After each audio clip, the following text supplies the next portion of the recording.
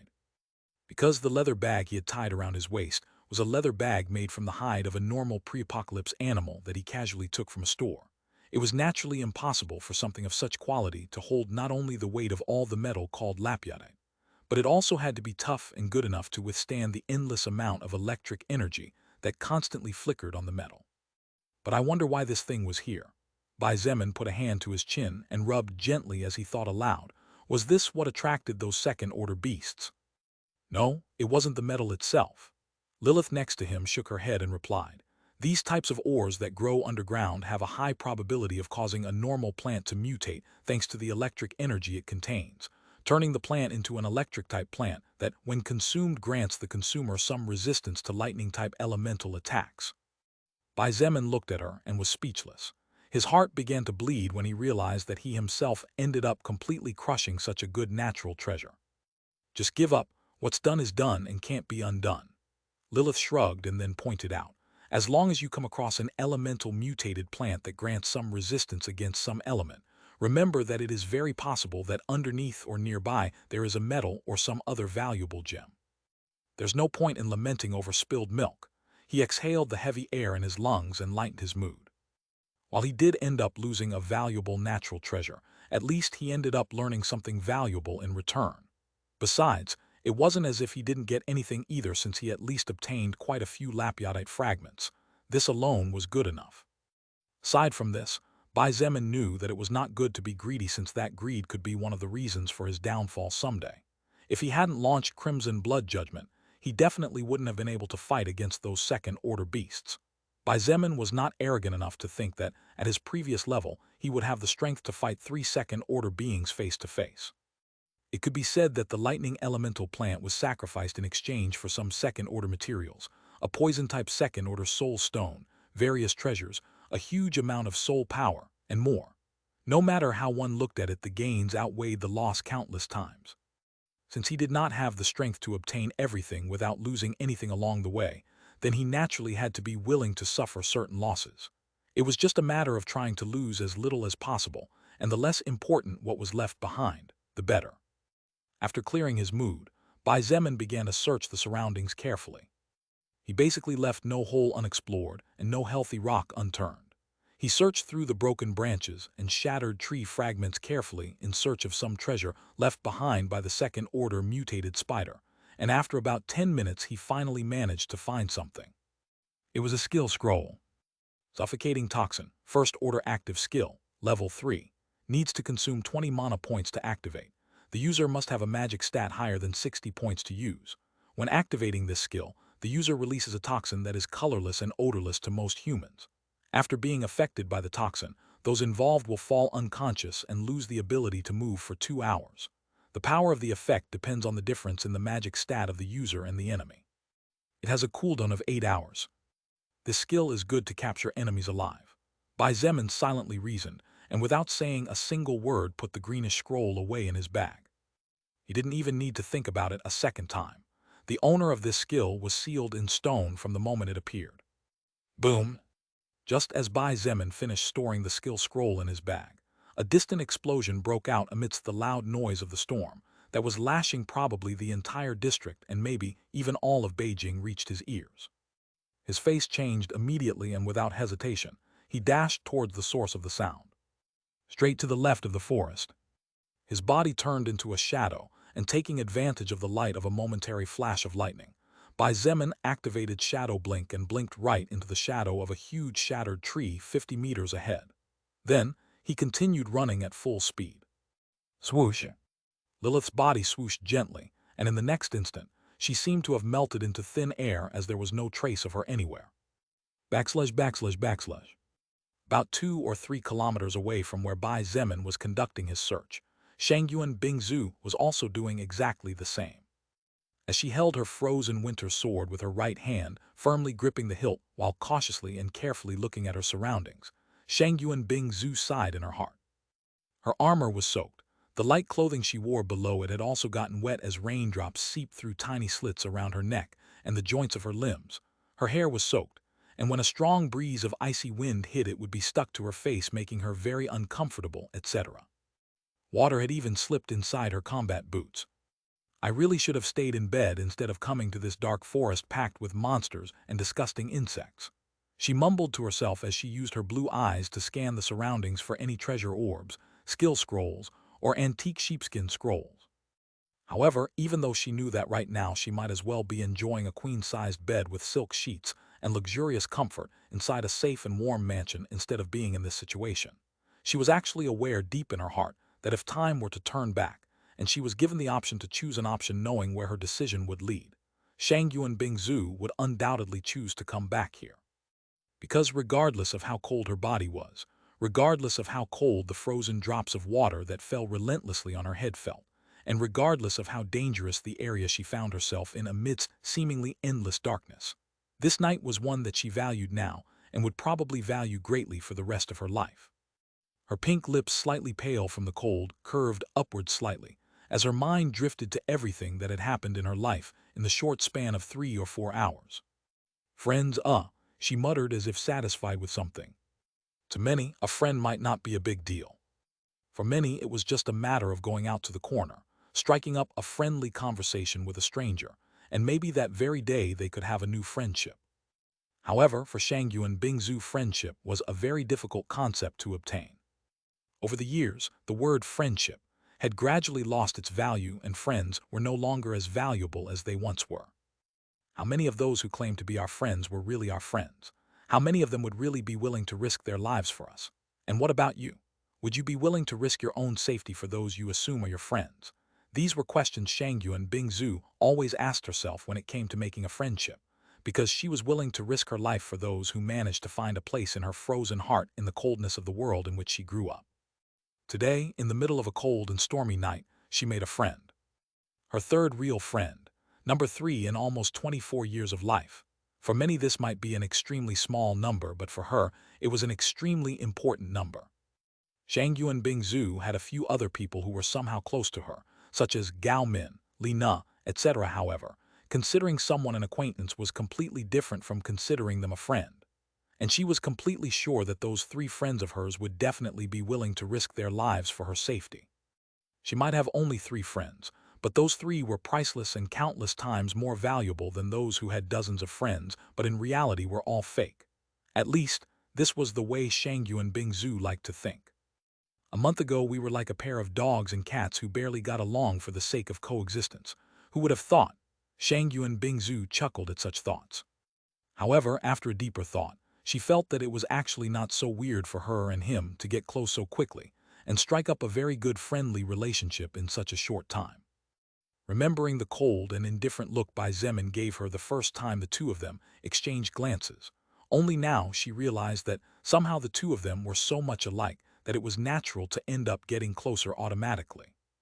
That cold and indifferent look that seemed to contain no emotions in reality hid a deep hurt and distrust that had been born as a consequence of being betrayed by the one they least expected and when they least expected it. Moreover, Bai Zemin never looked at her with lust, desire, affection, love, or any similar emotion. In fact, the only thing he had focused on from the beginning was to become more powerful as quickly as possible while carrying the lives of thousands on his shoulders as he slowly but surely forged a safe path south to search for his family. The number of zombies and beasts that had been slaughtered in order to open that path easily reached over 10 million at present. This was a number that even the current Bai Zemin could not face on his own, as he would sooner or later die of exhaustion. And this was just the number in a straight line to the south. One could imagine how large was the actual number of zombies they had killed so far. But it was precisely this dedication to his cherished ones and those he loved that also gradually attracted the attention of a cold woman like Shangyu and Bingzu. Because at the end of the day, she too was more than willing to do everything possible to find her mother, dead or alive. In the end, Shangyu and Bingzu watched Bai Zemin in silence for a long time until a day ago. She finally decided to put a test on him to see if he was really the man she believed him to be, or just a fake like many she had met in her life. Luckily, and to her delight, Bai Zemin turned out to be the kind of man she really expected him to be, and he did not disappoint her. On the contrary, he turned out to be even more excellent than she estimated. While Shangyu and Bingzu was thinking that Wu Yijin really found a good man, she suddenly felt a chillingly powerful aura hovering over her. Her delicate body froze for a moment, and her grip on her frozen winter sword tightened unconsciously only to relax in the next second. Bai Zemin, apparently, fate wishes for this to be my battle after all. Shangyu and Bingzu whispered amidst a loud thunder as she thought about the reason why Bai Zemin sent her away from the right side of the forest's depths. She narrowed her eyes, and her expression turned completely cold, as her two eyes glittered like two precious sapphires in the midst of the darkness. Just a couple of 100 meters ahead, where some trees were still standing, a giant figure slowly approached with heavy steps. Backslash backslash backslash backslash backslash backslash backslash. Thanks a lot to all those who used their golden tickets to vote for BW. Chapter 321, Shangyu and Bingzu vs. Second Order Giant Ape. Standing 8 meters tall, every step the beast took forward the ground quaked slightly, and a clear imprint of its huge feet was firmly stamped on the muddy earth. Its formerly lustrous reddish fur was completely scorched, and most of it had been turned into ashes, exposing red-hot flesh with countless burns of varying degrees. With an extremely ferocious expression capable of making anyone shudder in fear and freeze on the spot, the giant ape looked at Shangyu and Bingzu as if she were the culprit behind the extermination of its entire race. Shangyu and Bingzu looked at the giant ape with an ice-cold expression on her beautiful face, completely ignoring the disturbance of the wind and rain that blocked her vision considerably. Not only had the beast suffered terrifying burns that had rendered it practically unrecognizable, but it had also lost a limb. The second-order giant ape's left arm had disappeared from the elbow down, and judging by how the burnt flesh sealed the wound, it was very plausible that either the ape had done it to itself to stop the bleeding, or that the Crimson Blood Judgment attack had somehow ended up helping the beast. Furthermore, Shangyu and Bingzu also noticed that the steps the giant ape was taking were not as steady as when it was fervently fighting against the white tiger and the mutated spider. As a level 40 soul evolver who in the past already was very intelligent in her own right, Shangyu and Bingzu quickly analyzed the situation she was in, and the situation the beast in front of her might be in. Because the current her was aware that defeating this second-order beast that was probably as strong or even stronger than the white tiger would not be a simple task. After all, regardless of how talented and monstrous Shangyu and Bingzu was, she was still a first-order existence. Unfortunately, she was not Bai Zemin in this case. With lightning speed, Shangyuan Bingzu's mind drew the conclusions with the most sense, and then began to devise a battle plan. Roar! The giant second-order ape roared as it used its two red-veined swollen eyes to stare at the prey before it. Bang! With a stomp, the beast made use of the momentum generated by its powerful legs to launch itself forward at a terrifyingly fast speed. In just an instant, the distance between the monster and Shangyuan Bingzu was closed. The 2-meter fist was reflected in Shangyuan Bingzu's pupil as it zoomed forward. The difference between the 8 meters tall giant ape and Shangyuan Bingzu's 1.67 meters created such a grotesque contrast that anyone watching this scene would probably scream before fainting in fear, while imagining how the beautiful woman's blood would stain the ground in the next instant. However, such a scene naturally did not happen. Bang! The giant fist of the second-order ape struck the head of Shangyuan Bingzu, and then continued downwards before finally hitting the ground. A crater 10 meters in diameter appeared in the place where there was scorched but firm earth before. The body of Shangyuan Bingzu exploded into a pile of tiny flickering lightning snakes that illuminated the vicinity for a few moments before disappearing into midair as if nothing. The beast's eyes that were red not only from anger but also from the high temperatures of the flames that burned its body and from which it barely escaped widened slightly. The creature seemed surprised by what was happening, but its intelligence was not developed enough to allow it to understand the situation. Swoosh!